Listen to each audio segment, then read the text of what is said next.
2024년 3월 18년 만에 회장으로 승진한 한 남자가 있습니다. 재계 10일이 신세계그룹의 정영진 회장입니다. 보통 승진하면 축하를 받아야 정상인데 시장의 반응은 공포였습니다. 이마트 주가가 한때 30만 원이 넘었죠. 지금은 8만 원입니다. 2024년에는 희망퇴직을 연속으로 받습니다. 1월 이마트 창사일에 첫 희망퇴직, 7월 ssg.com, 10월에는 지마켓, 한 해 3번이나 희망퇴직을 받았죠. 스무디킹 완전 철수, 신세계건설 상장 폐지 추진, 제주소주 헐값에 매각, 아주 셀 수 없이 말아먹었는데 도대체 왜 이러는 걸까요?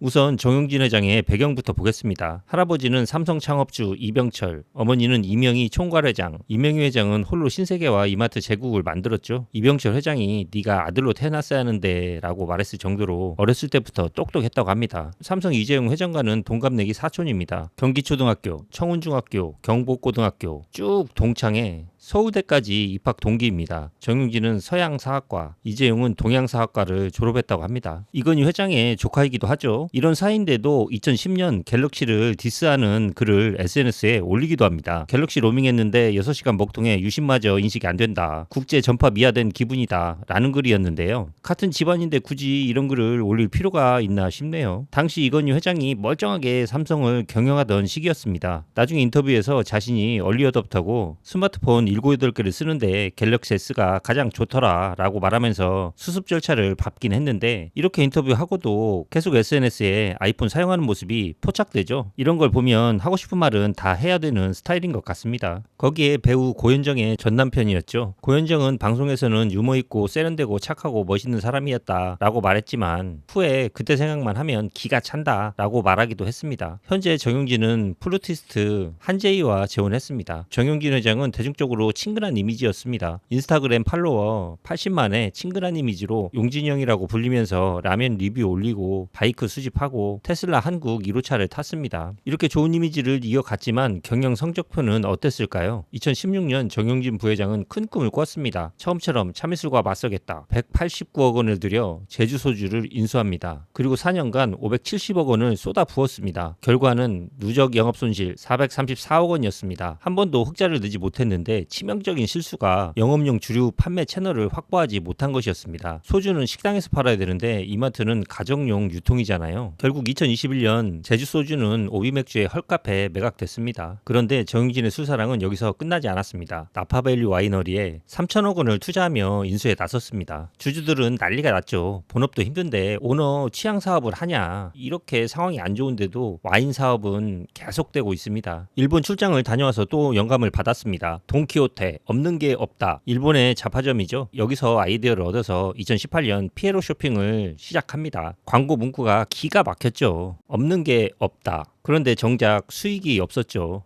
수익이 없어서 2년도 안 돼서 문을 닫았습니다. 또 말아먹은 거죠. 글로벌 1위 드래그스토어 부츠를 들여옵니다. 헬스앤뷰티 스토어였죠. 공격적으로 매장을 늘렸는데 이미 올리브영이 시장을 장악하고 있었죠. 이것도 3년 만에 말아먹습니다. 피에로 쇼핑과 부츠 이 두 사업만으로 연간 900억 원의 적자를 기록했습니다. 올리브영의 성공을 보고 정영진은 생각합니다. 우리도 화장품 브랜드 하나 만들면 되겠네. 2016년 썬텐츠 런칭 역시 시장 반응은 없었습니다. 2019년 스톤브릭 런칭 20대 여성을 타겟으로 한 레고 모양의 립스틱이었는데 소비자 반응은 장난감 같다 유치하다 였습니다. 역시 2021년 철수합니다. 썬텐스도 오프라인 매장은 철수하고 온라인에서만 조금씩 판매되고 있다고 합니다. 이번에는 호텔에 꽂히는데 바로 레스케이프 호텔입니다. 프랑스 파리를 모티브로 한 프리미엄 호텔로 대대적인 홍보를 했죠. 객실 요금은 40만 원대 고급 이미지를 강조했습니다. 그런데 개장 초부터 문제가 생깁니다. 객실 점유율이 20에서 30%를 벗어나지 못합니다. 업계 관계자들은 이렇게 말했습니다. 주변 타 호텔보다 턱없이 비싼 가격 때문에 예약률이 낮았다. 역시 이것도 말아먹습니다. 남성을 타겟으로 한 체험형 가전 매장인 일렉트로마트도 있죠. 정영진이 기획 단계부터 직접 주도했는데 성과가 좋지 않았습니다. 수익성 낮은 곳들이 점점 폐점하기 시작합니다. 일렉트로맨은 이마트 가전 매장 캐릭터인데 이걸로 영화를 만들겠다고 했습니다. 300억 원을 투자하고 심지어 게임도 만들었죠. 5년 동안 아무런 성과가 없다가 2023년 조용히 철수합니다. 역시 말아먹었죠. 2014년에는 위드미를 인수합니다. 2017년 이마트24로 리브랜딩했죠. 차별화 전략은 산무 정책이었습니다. 24시간 영업하지 않고 로열티 무, 위약금 무, 야심차게 시작했습니다. 2014년부터 2022년까지 누적 영업 손실이 2,430억 원. 그런데 매출은 2조 원을 넘습니다. 계속 성장하는데 매출이 높으면 뭐합니까? 팔면 팔수록 적자인데 정말 손만 대면 마이너스입니다.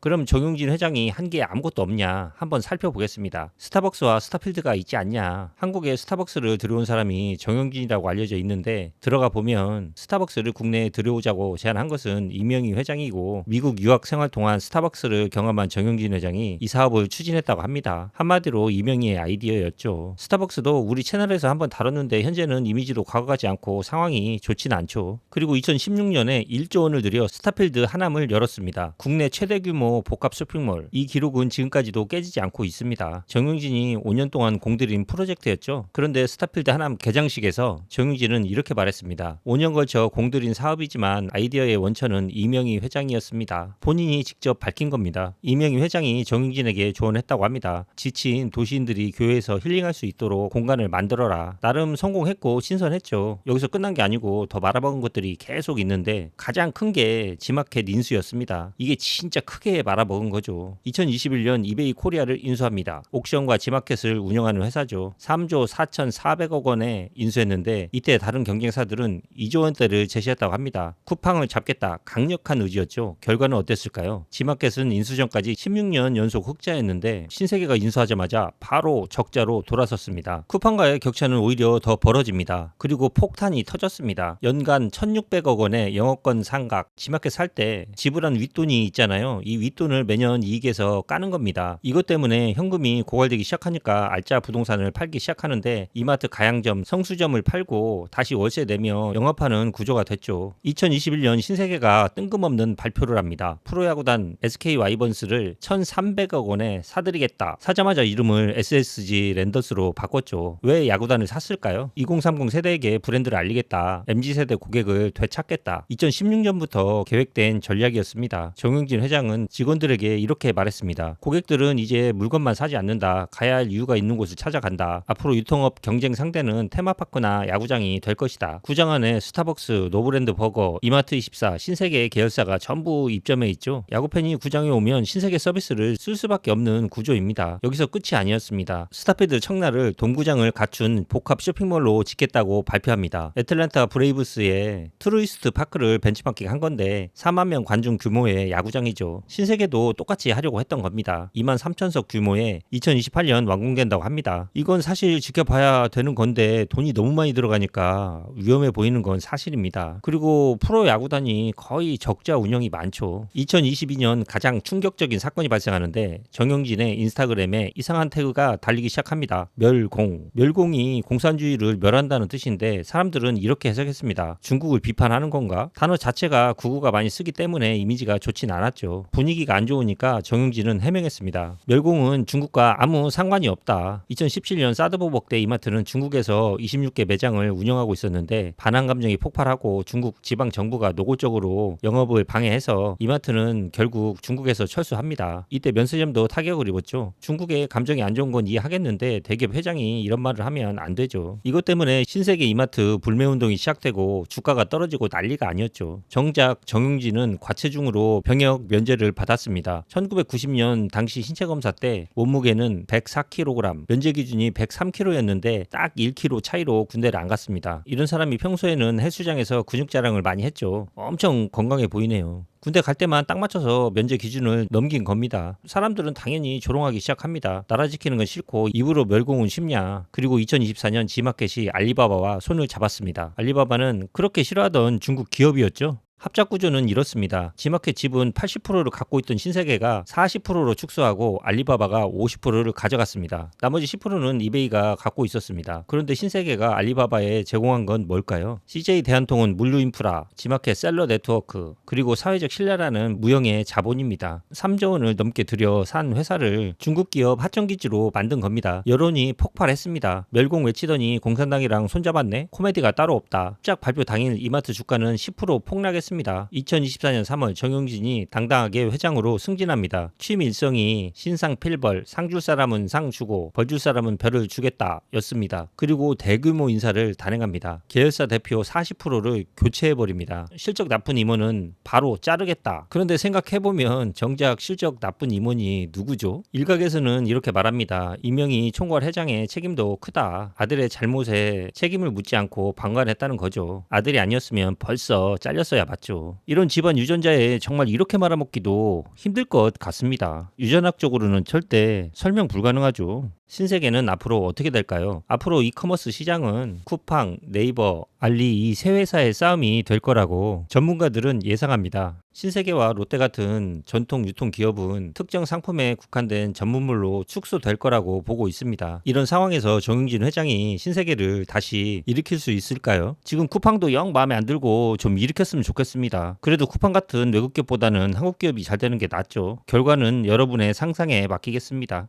영상이 도움이 되셨다면 좋아요와 구독 부탁드리겠습니다. 이상 파고파였습니다.